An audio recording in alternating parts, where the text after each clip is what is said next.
Le dinar algérien est en train de s'effondrer sur les marchés algériens. Parce que le dinar n'est pas une monnaie convertible. Il n'est présent ailleurs. Il n'est présent nulle part à travers le monde. Il est présent uniquement sur le marché national.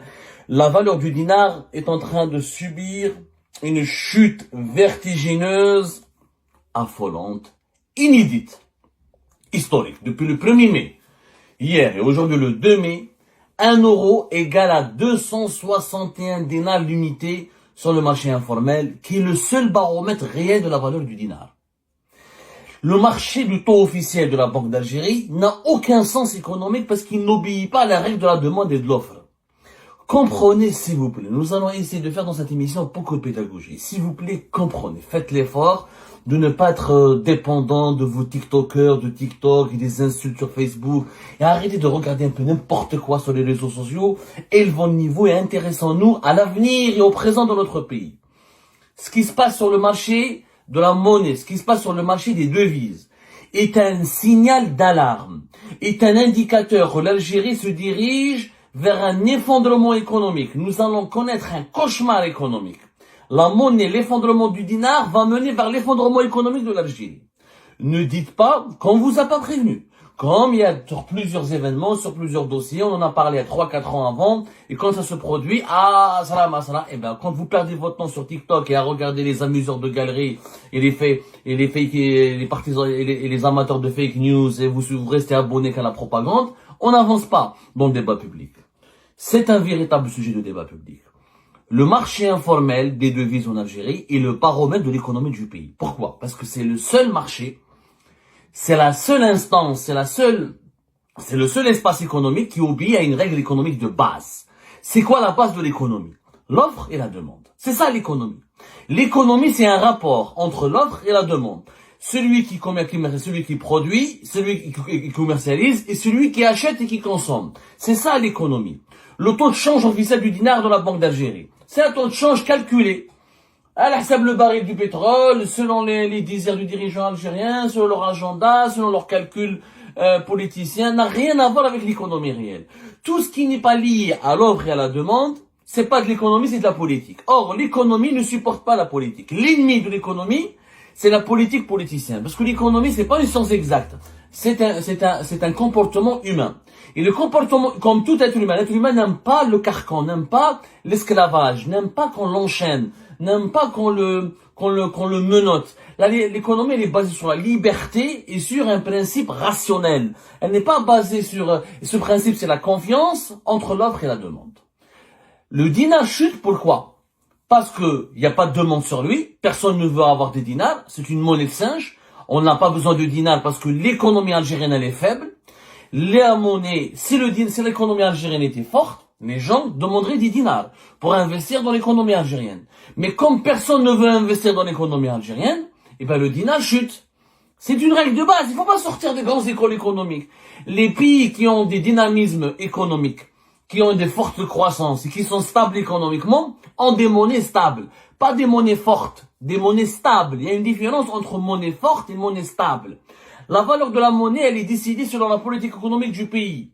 Il y a des pays comme la Corée du Sud où ils ont une monnaie faible par rapport à l'euro au dollar parce qu'ils exportent beaucoup de produits à l'étranger. Donc ils ont besoin d'avoir une monnaie faible pour gagner le plus de devises dans les caisses de leur pays.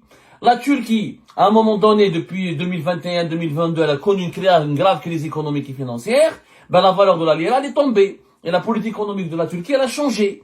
Des pays qui sont stables et qui sont en développement et qui ont des croissances économiques importantes et qui sont en train de se moderniser ou de devenir d'émergents, ce sont les pays qui ont une monnaie stable, pas forte. La monnaie n'est ni forte ni faible. La monnaie, elle est forte ou faible selon la politique économique de son pays et selon la demande et l'offre sur cette monnaie. Si le dinar il est faible, il y a deux conclusions. Il faut pas vraiment, il n'y a pas mille et une causes. D'abord, les gens ne demandent pas le dinar. Personne ne cherche après le dinar. Tout le monde veut des euros et des dollars. C'est pour ça que la valeur de l'euro et du dollar augmente et la valeur du dinar chute. Et deuxièmement, le pays n'est pas productif. Il n'y a pas un dynamisme économique. Donc ce que nous dit Abdelmajid Tebboune et ses ministres, que le pays est dynamique, nous avons une croissance à 4%, tout ça c'est du pipi de chat. Tout ça c'est du mensonge et c'est de la foutaise. Si c'était vrai, le dinar serait stable. Les gens qui investissent en Algérie font quoi? Ils vont échanger leurs devises contre les dinars. Donc la valeur du dinar, elle augmente. Comme tout le monde cherche du dinar, personne ne cherche du dinar. Tout le monde cherche l'euro et le dollar pour d'abord sécuriser son argent. Pourquoi maintenant? Il y a 3 raisons de l'effondrement, 3 raisons importantes. Ya jama'a, suivez-moi bien, parce que Wallahi al-Azim, ce qui nous attend dans les jours et dans les années à venir est extrêmement difficile. Je vous assure que la situation est grave. Première cause, d'abord l'échec ou la non-concrétisation d'un engagement officiel. L'État algérien, par le biais du président de la République, s'est engagé à donner une allocation touristique qui serait de 750 €. C'était le 9 décembre 2024. Nous sommes le 2 mai 2025. Il n'y a toujours pas d'allocation touristique. Un président qui promet quelque chose, 6 mois après, il n'y a toujours rien. Et on va revenir sur cette problématique d'allocation touristique, qui est une honte pour un État de donner un engagement auprès de son peuple et à la communauté internationale, parce qu'un État, il parle à son peuple, il a une valeur, sa parole s'adresse à la communauté de ses partenaires économiques, de ses clients et de ses fournisseurs. Il n'y a pas que les Algériens et les Algériens qui sont concernés par la politique économique de l'Algérie. Même ses partenaires et ses clients et ses voisins. Donc, il y a un environnement international. Quand tu dis que le 9 décembre, tu vas donner une allocation touristique, et tu le fais pas 6 mois pratiquement, décembre, janvier, février, mars, avril, mai, toujours rien. Le gouvernement algérien n'est pas encore capable d'instaurer cette allocation touristique. Pourquoi? Et quand il n'y a pas d'allocation touristique, et les Algériens et les Algériens, qu'est-ce qu'ils font? Ils sont obligés pour aller se soigner à l'étranger, pour aller voyager à l'étranger, pour aller pour leurs besoins d'achat à l'étranger, etc. Parce que l'Algérien et l'Algérien ne trouvent pas tout dans son pays, et que l'Algérien et l'Algérien, c'est un être humain comme le Chinois, comme l'Américain, comme l'Européen, comme l'Africain. Il est connecté à la mondialisation, il est connecté à l'environnement international. Il a besoin de devises pour acheter, pour échanger, pour l'envoyer à son parent, pour aller étudier, pour aller se soigner, comme tous les êtres humains du monde. Il faut savoir que la Banque d'Algérie, le 21 novembre dernier, elle a réduit, elle a plafonné l'utilisation des devises de façon légale pour voyager à l'étranger. Elle a plafonné, pardonnez-moi, à 7500 € le montant en espèces qu'un résident algérien ou qu'un étranger, un résident ou non résident, peut exporter d'Algérie. C'est quand on quittait le pays auparavant, de 2016 jusqu'à 2024, on pouvait sortir à chaque fois qu'on voulait, à chaque voyage, avec 7500 € à condition de les justifier par un canal bancaire. C'est-à-dire à condition de présenter un avis de débit bancaire ou des justificatifs bancaires, comme quoi ces 7500 € provenaient de la banque, d'une banque. Ça a été plafonné à 7500 par an, pas uniquement par chaque voyage. Du coup, il y avait encore pas d'allocation touristique, pas la possibilité de sortir du pays plus d'une fois avec 7500 €. Donc les gens sont obligés de tricher. On a incité les Algériens et les Algériens à tricher. À tricher comment? À aller acheter plus que l'euro au niveau du marché informel, à l'utiliser de façon informelle. Parce que les Algériens et les Algériens, encore une fois, ont besoin de voyager. Maintenant, la deuxième raison. L'échec de l'allocation touristique. Deuxième raison importante aussi. C'est que, pourquoi l'allocation touristique n'a pas été encore mise en place? Parce que l'État algérien n'a pas assez d'argent. Mais l'État algérien, il a compris que s'il met en place maintenant l'allocation touristique, en réalité, il regarde cet engagement. C'est un engagement qui a été donné par Tebboune, mais Tebboune, on lui a pas donné les vraies données. On lui a menti. On lui a pas dit que les rentrées de l'argent, que cette allocation touristique pourrait coûter jusqu'à 4 milliards d'euros par an. 4 milliards d'euros, c'est un énorme budget. C'est le budget d'un ministère comme celui de l'Intérieur. L'Algérie n'a pas de quoi financer cette allocation touristique. Elle finance déjà l'allocation chômage en dinars, c'est pas un problème, parce qu'il faut le donner en dinars. Quand il s'agit de financer en dinars, l'État algérien n'a pas de problème. Il imprime des dinars, parce que les dinars c'est une valeur de monnaie de singe. Hein. La Banque d'Algérie, elle imprime. Imprimant doit imprimer. Mais les devises, l'Algérien ne peut pas les imprimer. C'est pas comme l'allocation chômage. Tu dois les donner aux Algériens en dollars ou là en devises. Or, c'est chaque Algérien avec le Hajj, avec l'été qui arrive, avec les Algériens qui partent en Tunisie, avec les familles algériennes qui partent en Tunisie, avec les étudiants algériens qui partent à l'étranger, et l'ensemble des besoins, il y a au moins, des études ont estimé que l'allocation touristique va coûter au moins 4 milliards d'euros. L'État algérien ne les a pas. S'il mobilise 4 milliards d'euros, ou il les enlève des réserves de change, il veut pas parce que c'est dangereux, il veut garder les réserves de change intactes pour faire face à des défis à l'avenir. Deuxièmement, les revenus en devises de l'État algérien sont en baisse. Faut savoir, les Jma'a, qu'en 2024, on a gagné beaucoup moins d'argent qu'en 2023. Parce que les prix du pétrole et du gaz, en 2024, ont été beaucoup moins élevés qu'en 2023. Si en 2023, on a exporté pour presque 50 milliards de dollars et quelques, alors qu'on avait exporté pour plus de 60 milliards de dollars et quelques en 2022, en 2024, on n'a pas encore les chiffres, on les aura bientôt. On a gagné, l'Algérie, elle a gagné beaucoup moins que 50 milliards. Et alors, entre 46 et 48 milliards, 47, 48 milliards de dollars dans les meilleurs scénarios, alors que le véritable scénario, peut-être, il est plus cauchemardesque, mais il est plus que la réalité, dans les 45 milliards de dollars. Cette année 2025, il y a encore beaucoup moins d'argent. Parce que le baril de pétrole, allez le voir, il est à combien? Il est à 60 dollars. Ça fait plusieurs semaines qu'il est à 60 dollars. Le baril du pétrole est en chute de plus de 17% depuis le début de l'année. Et les prix du gaz sont en train de suivre. Elles n'ont pas suivi automatiquement, mais elles ont suivi timidement. Et comme les exportations hydrocarbures, c'est un mensonge, elles n'existent pas réellement, elles sont très minimes, elles ne dépassent pas les 5 milliards de dollars en réalité, donc les revenus en devises de l'État algérien sont en baisse. Avec des revenus en devises en baisse, l'État algérien ne peut pas financer l'allocation touristique. Sans allocation touristique, et tu fermes tout, les Algériens, qu'est-ce qu'ils sont obligés de faire? Ils sont obligés d'aller sur l'informel pour acheter des devises. Du coup, la valeur du dinar chute, la valeur de l'euro et de dollar augmente. Ça veut dire que l'État manque d'argent pour financer l'allocation touristique. L'État manque d'argent pourquoi? Parce qu'il a une économie faible. Parce que les exportations en devises de l'Algérie sont faibles.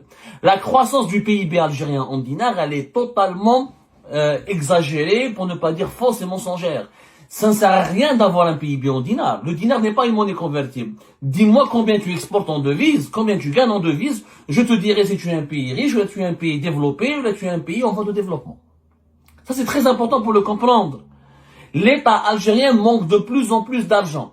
Qu'est-ce qu'il fait? Comme il manque de devises, l'allocation chômage, le budget de l'armée, le budget de la présidence, le budget du gouvernement en 2025, le gouvernement algérien va dépenser l'équivalent pour son budget de fonctionnement, presque 130 milliards de dollars, qui seront financés en dinars. Mais comme le dollar et l'euro rentrent de moins en moins dans les caisses de l'État, et que les dépenses en dinars augmentent de plus en plus, l'État imprime beaucoup de dinars. Quand il imprime beaucoup de dinars, les billets d'argent, dinars, 1000 dinars, circulent sur le marché national. Donc on a trop de dinars, alors qu'on ne crée pas de richesse. On fait pas de richesse, il n'y a pas d'exportation diversifiée, il n'y a pas une industrie qui est en développement, on fabrique pas de voitures, on fabrique pas de téléphones, on a une production nationale extrêmement faible et des exportations très peu diversifiées. Mais à part le ciment et un peu de fer et un peu d'engrais, on n'a pas d'exportation en hydrocarbures. Très peu. Donc, on a trop de dinars qui circulent sur le marché algérien. On a l'équivalent de 61 milliards de dollars en dinars qui circulent hors banque. Parce que les Algériens, ça c'est le troisième problème. C'est la troisième cause qui a mené vers l'augmentation de la valeur de l'euro. C'est la lutte maladroite, aveuglément maladroite, la lutte aveugle et maladroite du gouvernement algérien contre le marché informel. Le marché informel représente en Algérie 40% de notre richesse. 40% de notre richesse nationale, elle est dans le marché informel. Pourquoi? Parce que les Algériens, il n'y a pas de boulot, il n'y a pas de travail. Comme on ne crée pas beaucoup de travail, les Algériens, qu'est-ce qu'ils sont obligés de se débrouiller? Ils deviennent commerçants à la sauvette, ils travaillent dans l'informel, ils ouvrent un commerce sans payer les impôts, et les maçons, les peintres, les travaux, les artisans sont en informel. Pourquoi? Parce qu'il n'y a pas assez de travail. Et le travail qui est créé dans le formel offre des salaires faibles. Le salaire national moyen est de 42 000 dinars. Même pas 300 euros. Même pas 300 euros. Donc les Algériens sont obligés d'aller dans l'informel. C'est-à-dire payer moins de charges pour gagner le plus d'argent, pour pouvoir vivre. Hadou l'informel, depuis 2021-2022, le gouvernement algérien multiplie les lois jusqu'à 2025. Interdiction d'utilisation du cash pour acheter des maisons, interdiction d'utilisation du cash pour acheter des voitures. Quand tu déposes du cash dans la banque, on te demande des justificatifs, on te signale aux impôts, les services de sécurité t'appellent pour des enquêtes. Quand tu veux retirer des quantités importantes du cash de la banque ou de la Algérie Post, on te demande des justificatifs et des lettres de motivation et des explications, etc. Donc, il y a un problème avec l'informel. D'ailleurs, la nouvelle loi, récemment, on va en parler dans une autre émission, la dernière loi contre l'informel en Algérie, on s'est attaqué au smasra. On a fait une loi en Algérie qui va interdire à un particulier de revendre des produits plus de 3 fois par an. Si tu revends plus de 3 fois par an, tu es considéré comme un samsar, donc tu dois être, les impôts doivent te chercher, les services de sécurité doivent te chercher, faire une enquête avec toi. Alors qu'en Algérie, il y a des gens qui achètent et qui vendent des voitures pour vivre, il y a des gens qui achètent et qui vendent des terrains pour vivre, il y a des gens qui font du business, mais c'est du business qui n'est pas déclaré, effectivement. Mais pourquoi il n'est pas déclaré? Parce qu'il n'y a rien qui incite les Algériens et les Algériens à aller vers l'économie formelle. Dans l'économie formelle, les salaires sont faibles, il n'y a pas beaucoup de banques, il n'y a pas de paiement mobile, il n'y a pas de paiement en ligne généralisé. Pour avoir une carte bancaire, c'est très compliqué. Les commerçants n'ont pas encore les terminaux de paiement électronique. Donc les Algériens, ils sont obligés de rester dans le monde de l'informel et du cash. Mais quand on a fait des mesures brutales, la lutte contre l'informel par le gouvernement algérien, elle a des intentions légitimes et justes. Sauf que tu peux pas interdire aux gens d'utiliser leur cash, de les contrôler, de les surveiller, de les traquer, de mettre en prison les commerçants, de traquer les commerçants, les agriculteurs qui sont dans l'informel, de ceux qui stockent les produits alimentaires. En plus, le contrôle, l'importation. Il n'y a plus d'importation en Algérie. Du coup, le devise, le marché informel, comment il était alimenté? D'abord, les retraités algériens qui sont en France, on a de moins en moins de retraités, parce qu'ils sont en train de mourir nos retraités. Ils sont tous à un âge de 70 ans, 80 ans, ils meurent, donc les retraités envoient de moins en moins. Les Algériens de l'étranger, ils envoient, mais c'est pas beaucoup, c'est 2 milliards, entre 2 milliards de dollars, pas plus. Les Algériens n'envoient pas autant que ça à leur pays, c'est pas comme les Marocains, les Égyptiens, ou les Nigériens, les Nigérians, etc., d'autres diasporas africaines et arabes. Et les importateurs. Le marché, devise à le marché, t'as quoi? Le Niger, un importateur, il est importé à l'étranger, et après, il récupère son devise auprès de son fournisseur, et il a une devise d'Algérie. Combien de moins en moins d'importations? Et combien le monopole de l'État? Sur les légumes secs, c'est le monopole de l'État. Le café, c'est l'importation. Les importations n'exo. Donc, les sorties de devises et le retour de devises entre l'Algérie et l'étranger ont beaucoup diminué. Et tout ça, c'est légitime de la part de l'État de contrôler, de réguler, de réprimer l'informel. Mais quand tu le fais trop brutalement, sans proposer des mesures alternatives, qu'est-ce qui se passe? L'argent, les gens qui ont du cash, ils peuvent pas importer. Ils peuvent pas acheter des voitures. Ils peuvent pas acheter des appartements et des maisons. Et ils peuvent pas acheter 3 ou 4 transactions par an. Ils peuvent pas faire ce qu'ils veulent avec leur cash. Ils sont de plus en plus contrôlés. Ils peuvent pas aller à la banque, les mettre en taux de sécurité pour les retirer quand ils veulent. Quand ils mettent plus de 300, 500 000 ans, ils sont signalés. À la poste, ils sont signalés, ils sont surveillés. Les gens qui ont du cash, ils font quoi? Eh ben, la seule chose qui leur reste, c'est d'acheter l'euro et le dollar. Quand tu achètes l'euro et le dollar, la valeur du dinar baisse et la valeur de l'euro et du dollar augmente.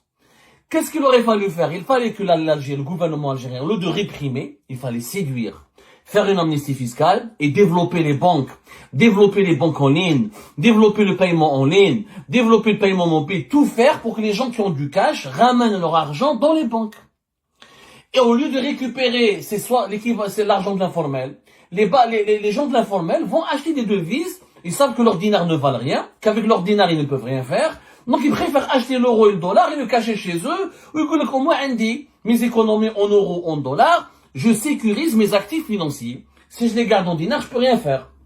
Le marché des mobiliers s'est effondré, le marché de la voiture s'est effondré, le commerce est en train de très très perturber en Algérie, le secteur des services est très perturbé, il reste quoi? Il reste le marché informel des devises. Voilà le cocktail explosif dans lequel se retrouve aujourd'hui la situation de l'économie algérienne. Pas de croissance, pas de dynamisme, ça c'est important, des promesses faites au peuple qui ne peuvent pas être financées parce que l'État algérien a des revenus de plus en plus faibles en devises, et troisièmement, une lutte trop brutale, trop violente contre l'informel, ce qui fait que ça a poussé les gens qui ont du cash à acheter de plus en plus de devises pour sécuriser leur argent. Parce que il n'y a pas d'alternative financière, il n'y a pas de banque en ligne, il n'y a pas de secteur bancaire moderne, il n'y a pas de bourse en Algérie, rien n'attire les gens qui ont du cash en Algérie à investir l'argent dans leur propre pays pour le rentabiliser. Le dinar algérien est en train de s'effondrer sur les marchés algériens. Parce que le dinar n'est pas une monnaie convertible. Il n'est présent ailleurs. Il n'est présent nulle part à travers le monde. Il est présent uniquement sur le marché national. La valeur du dinar est en train de subir une chute vertigineuse, affolante, inédite, historique. Depuis le 1er mai, hier et aujourd'hui le 2 mai, 1 euro égale à 261 dinars l'unité sur le marché informel, qui est le seul baromètre réel de la valeur du dinar. Le marché du taux officiel de la Banque d'Algérie n'a aucun sens économique parce qu'il n'obéit pas à la...